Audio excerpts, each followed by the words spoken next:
All right, everybody, welcome back for another deep dive with me. And me. And today we are going to be looking at Pakistan. We've got a really interesting collection of articles here from Arab News Pakistan, Uh-huh. all published on October 12, 2024. Yeah, these articles offer some unique insights into what's happening in Pakistan right now. They really paint a picture Yeah. of this moment in time. So right away we see former Prime Minister Imran Khan and his party, the PTI, are in the news again, planning a protest in Islamabad for October 15th. Yeah, things have been really heating up since his removal from office back in 2022. Right, and they're protesting because the government is restricting Khan's access to lawyers and doctors while he's currently in an Allied jail. He's been very actively campaigning against the military establishment, and I think it's safe to say the government is on edge. And this all coincides with some pretty big events happening in Pakistan, the Escala Summit being one. Yeah, the Shanghai Cooperation Organization Summit. For those who don't know, it's a massive deal. It's this huge Eurasian political, economic, and security alliance, and Pakistan's hosting. Huge diplomatic event for them. Exactly. And the government is saying that the security concerns surrounding the summit are the reason behind these restrictions on Khan. Which, honestly, that makes sense on the surface. But it's not that simple. Right, the Islamabad High Court, the IHC, they got involved. They ordered authorities to allow Khan to have proper medical care while he's in prison. But the government is standing firm on those visitor restrictions, at least until after the summit is over. High stakes all around. Feels like everyone's walking on eggshells. This isn't the first time the PTI's protests have caused disruptions. Their last protest in Islamabad basically brought the city to a standstill. I remember reading about that. Clashes, arrests, even a fatality.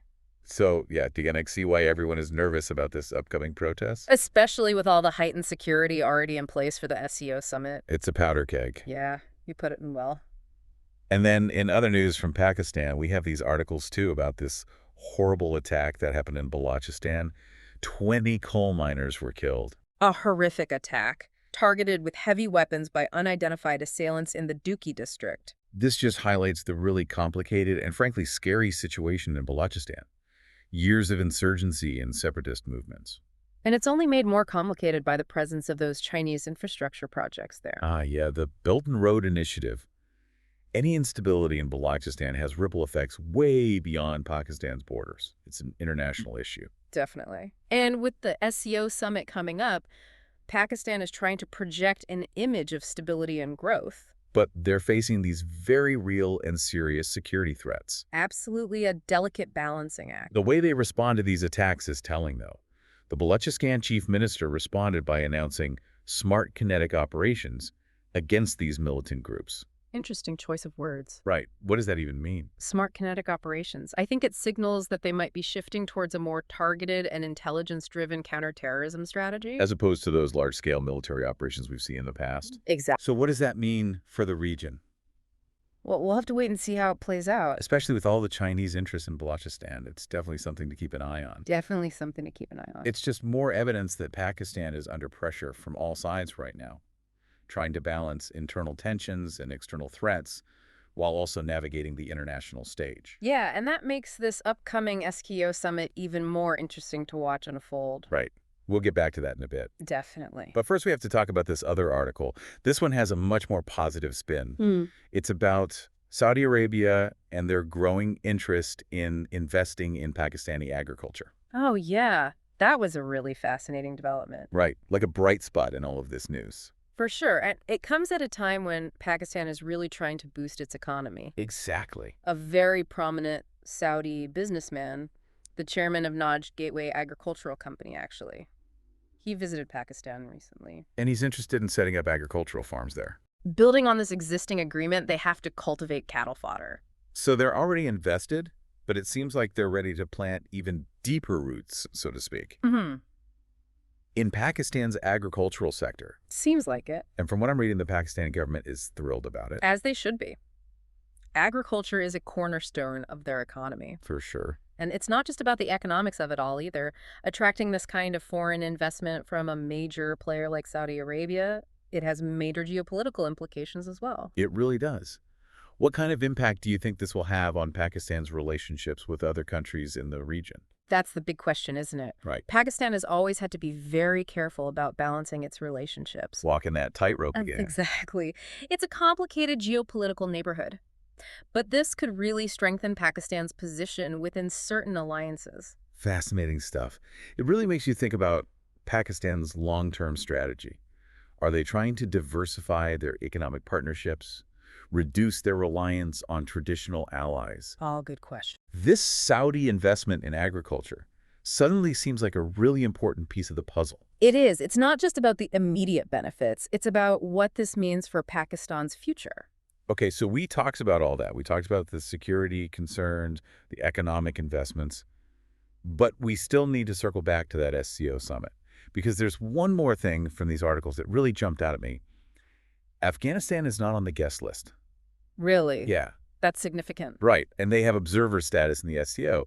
So this is a pretty big snub, It definitely speaks to the tension between Pakistan and Afghanistan right now. especially with everything going on at the border. The cross-border militancy issues haven't helped. Right. It's like every single one of these articles just reveals another layer of complexity to what's happening in Pakistan. They're hosting this major global event. Trying to present themselves as stable and open for business. Exactly. But at the same time, dealing with internal political divisions, security threats, strained relationships with their neighbors. It's a lie. It really is. Pakistan is at such a pivotal point right now, facing all these challenges, but also all these opportunities. It's what makes it so fascinating to follow. Absolutely. It's like watching a really intense drama unfold, and you can't take your eyes away. Perfectly said. So we've covered a lot of ground here, but there's still one more article we need to dig into, and this one might be the most interesting of all. Oh. Yeah. I'm intrigued. Let's do it. So this last article, this one really dives into the heart of Pakistan's dilemma, I think. Oh, yeah. Yeah, it's about the Durand Line. Ah, the Durand Line. Now, that's a can of worms. Right. So for those who don't know, it's this 2,670 kilometer, 2,640 kilometers. right, 2,640 kilometer border between Pakistan and Afghanistan. It's established in 1893. Yeah, back when the British Empire was like, let's just draw some lines on a map real And quick. classic. And it's been a point of contention ever since. Afghanistan has never officially recognized it as an international boundary. Right, and the Pashtun tribes who live in that region, they don't really pay much attention to it either. They've got their own thing going on. Exactly. But here's the thing. This article highlights how the Taliban's return to power in Afghanistan. It's really thrown the Durand Line issue back into the spotlight. How so? Well, for one thing, the Taliban have been much more assertive about their claim to the Pashtun majority areas on the Pakistani side of the border. Which is a pretty bold move considering Pakistan's history of support for the Taliban. Right. You'd think they'd be a bit more buddy-buddy about it. You'd think. But nope. The Taliban have been making it very clear that they see the Durand Line as illegitimate. Interesting. And this has led to a bunch of issues. Increased border clashes, for one. Oh, really? Yeah. Both sides accusing each other of harboring militants and whatnot. A tale as old as time. Right. And then there's the whole issue of refugees Ah. with the Taliban in charge again. You've got this whole new wave of Afghans trying to flee across the border into Pakistan. And Pakistan's already struggling to cope with millions of Afghan refugees from previous conflicts. Exactly. It's a humanitarian crisis waiting to happen. It sounds like it. And to make matters worse, this whole Durand Line issue is also creating some serious economic problems. In what way? Well, the border crossings. They're vital for trade between the two countries. Right. But with all the tension and violence, trade has been disrupted. Which hurts both economies. Absolutely. So you've got this incredibly complex situation, historical grievances, geopolitical maneuvering, humanitarian crises, economic instability, all tangled up in this one border. It's like the Durand Line is a microcosm of all the challenges facing Pakistan and Afghanistan. Exactly. Yeah. And it doesn't seem like there are any easy answers. No easy answers indeed. So I guess the big question is, what happens next? That is the question, isn't it? How does Pakistan navigate this incredibly delicate situation? How do they balance their own security concerns with the need for stability in the region? And how do they manage the humanitarian and economic fallout from this ongoing crisis? Big questions. Big questions with no easy answers. It's like we said at the beginning. Pakistan is a country at a crossroads. Trying to find its way forward in a very uncertain world. A world full of challenges. And opportunities. That's the thing about crossroads. They can lead you anywhere. It all depends on which path you choose. Yeah. So where does all of this leave us? We've covered a lot of ground. They really have. Imran Khan, the PTI, their protests, the attack in Balochistan and the security situation there, the SCO summit with Afghanistan's absence looming large. Saudi Arabia investing in Pakistani agriculture, and of course this incredibly complex issue of the Durand Line. That's a lot to process. It really is. Yeah. But I think what strikes me the most is that all of these things are connected. They're all part of this larger story about Pakistan's place in the world. Exactly. It's like we're seeing all of these different pieces of a puzzle. Right. And as we fit them together, we start to get a clearer picture of the challenges and opportunities that Pakistan is facing. Challenges and opportunities, I like that. Because it's not all doom and gloom, right? Right. There's a lot of potential there. Absolutely. So as we wrap up this deep dive, what are your final thoughts? Well, I think the biggest takeaway for me is that Pakistan is at a crossroads. A crossroads. Yeah, they're facing some really tough decisions.